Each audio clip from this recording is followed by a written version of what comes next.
Magandang araw po mga kabataan. Hatid namin sa inyo ang panibagong scoop mula mismo sa sentro ng kasiyahan at kultura dito sa ating rehiyon. Narito ang nagbabagang balita tungkol sa makulay at masiglang La Carlota Festival.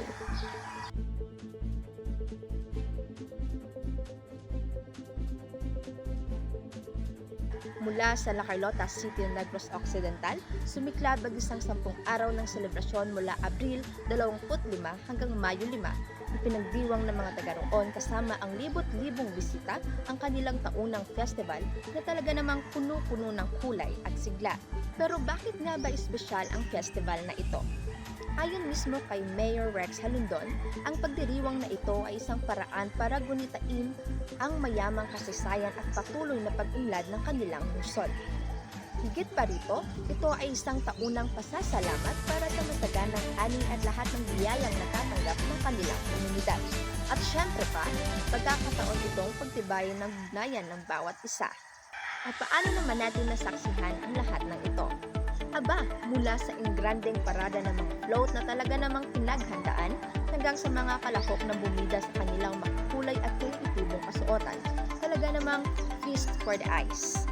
Hindi rin nagpapahuli ang mga talento ng mga kabataan sa iba't ibang kompetisyon tulad ng street dance na bumuhos ang enerhiya, mga talento show na nagpapakita ng galing at syempre, hindi mawawala ang mga trade fair kung saan natikman natin ang mga lokal na produkto at mga pagkain talaga namang nakakatakam. Sino-sino naman ang bida sa kasiyahan ito?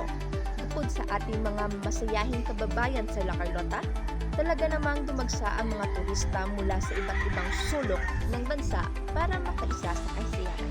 At syempre, saludo tayo sa lokal na pamahalaan sa pangunguna ni Mayor Halundon, kasama ang iba't ibang organisasyon at ang walang sawang suporta ng mga voluntaryo na siyang nagtulungan para maging isang malaking tagumpay ang festival na ito. At ano-ano naman ang mga kaganapang talaga namang nagmarka sa ating mga puso. Bukod sa makulay na parada, hindi natin makakalimutan ang mga cultural night na nagtanghal ng ating sariling sayaw at awitin. At bilang grand finale, ang fireworks display na huling gabi ay talaga namang nagbigay ng isang unforgettably magical experience sa lahat. Kaya ayan po ang balitang hatid ng kabataan mula sa isang napakakulay at masiglang La Carlota Festival. Talagang isang pagdiriwang na nagpapakita ng yaman ng ating kultura at ang kahalagahan ng pagkakaisa.